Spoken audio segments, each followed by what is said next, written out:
नमस्कार।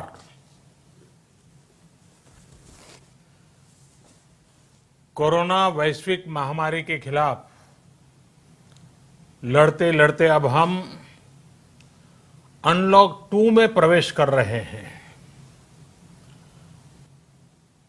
और हम उस मौसम में भी प्रवेश कर रहे हैं जहां सर्दी, जुकाम, खांसी, बुखार ये सारे न जाने क्या क्या होता है, ये मामले बढ़ जाते हैं। ऐसे में मेरी आप सभी देशवासियों से प्रार्थना है कि ऐसे समय अपना ध्यान रखिए। साथियों, ये बात सही है कि अगर कोरोना से होने वाली मृत्यु दर को देखें तो दुनिया के अनेक देशों की तुलना में भारत संभली हुई स्थिति में है। समय पर किए गए लॉकडाउन और अन्य फैसलों ने भारत में लाखों लोगों का जीवन बचाया है, लेकिन हम ये भी देख रहे हैं कि जब से देश में अनलॉक 1 हुआ है, व्यक्तिगत और सामाजिक व्यवहार में लापरवाही जरा बढ़ती ही चली जा रही है। पहले हम मास्क को लेकर, 2 गज की दूरी को लेकर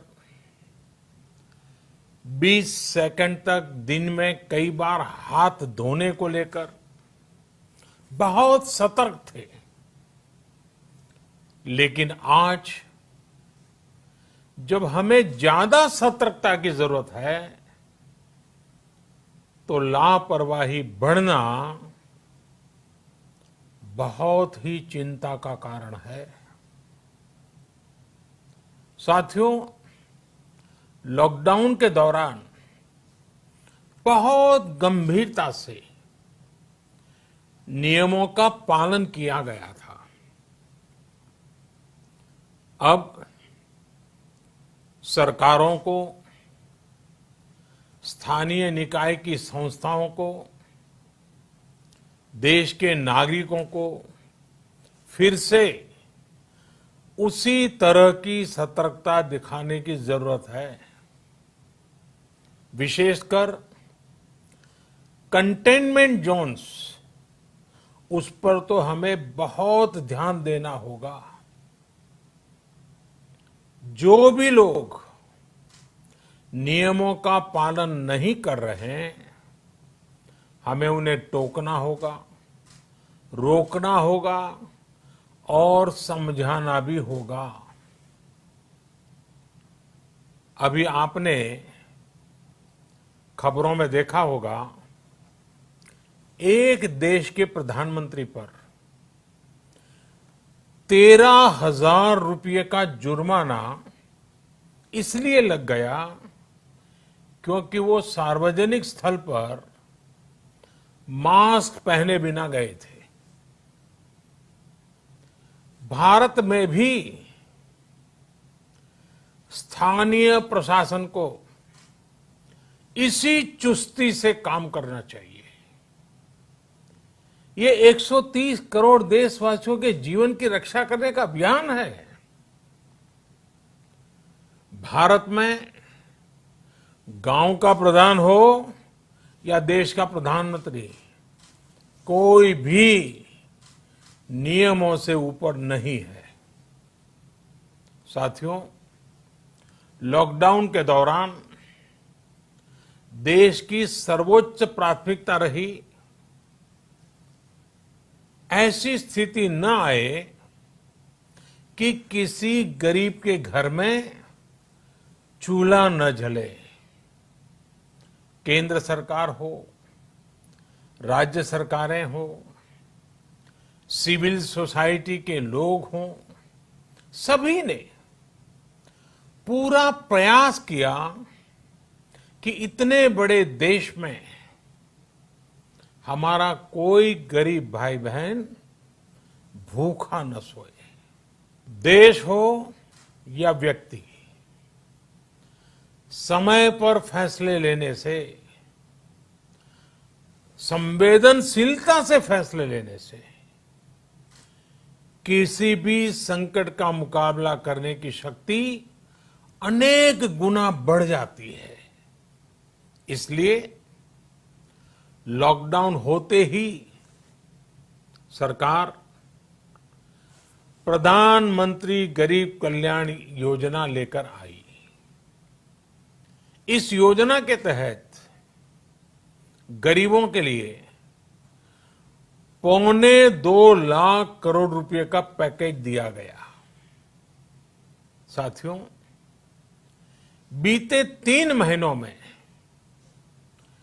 20 करोड़ गरीब परिवारों के जनधन खातों में सीधे 31,000 करोड़ रुपया जमा करवाए गए हैं।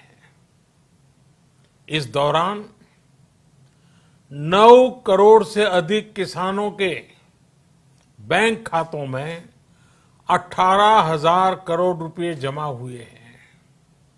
इसके साथ ही गांवों में श्रमिकों को रोजगार देने के लिए प्रधानमंत्री गरीब कल्याण रोजगार अभियान तेज गति से आरंभ कर दिया गया है।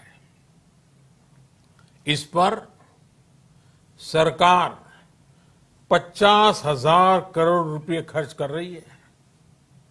लेकिन साथियों, एक और बड़ी बात है जिसने दुनिया को भी हैरान किया है, आश्चर्य में डुबो दिया है। वो ये कि कोरोना से लड़ते हुए भारत में 80 करोड़ से ज्यादा लोगों को 3 महीने का राशन, यानी परिवार के हर सदस्य को 5 किलो गेहूं या चावल मुफ्त दिया गया। इसके अतिरिक्त प्रति परिवार हर महीने 1 किलो दाल भी मुफ्त दी गई। यानी एक तरह से देखें तो अमेरिका की कुल जनसंख्या से 2.5 गुना अधिक लोगों को, ब्रिटेन की जनसंख्या से 12 गुना अधिक लोगों को और यूरोपियन यूनियन की आबादी से लगभग 2 गुने से ज्यादा लोगों को हमारी सरकार ने मुफ्त अनाज दिया है। साथियों, आज मैं इसी से जुड़ी एक महत्वपूर्ण घोषणा करने जा रहा हूं। साथियों, हमारे यहां वर्षा ऋतु के दौरान और उसके बाद मुख्य तौर पर कृषि क्षेत्र में, एग्रीकल्चर सेक्टर में ही ज्यादा काम होता है। अन्य दूसरे सेक्टरों में थोड़ी सुस्ती रहती है। जुलाई से धीरे धीरे त्योहारों का भी माहौल बनने लगता है।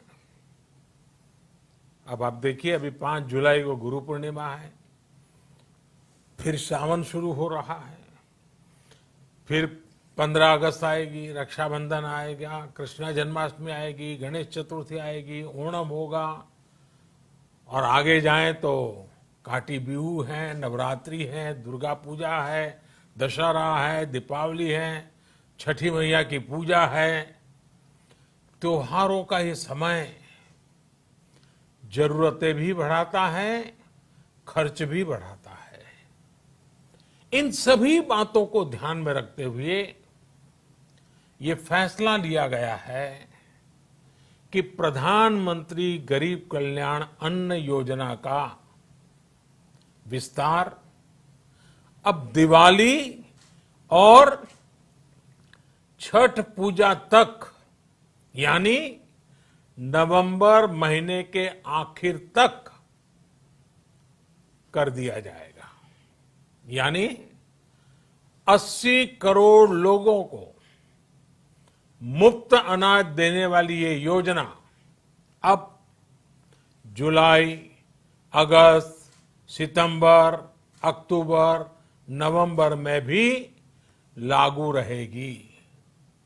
सरकार द्वारा इन 5 महीनों के लिए 80 करोड़ से ज्यादा गरीब भाई बहनों को हर महीने परिवार के हर सदस्य को 5 किलो गेहूं या 5 किलो चावल मुफ्त मुहैया कराया जाएगा।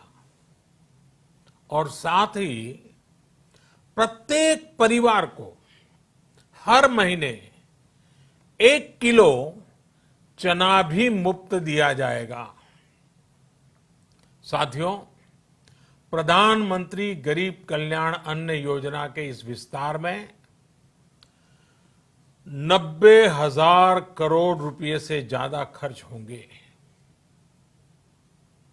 और अगर इसमें पिछले 3 महीने का खर्च भी जोड़ दें तो ये करीब करीब 1.5 लाख करोड़ रुपया हो जाता है।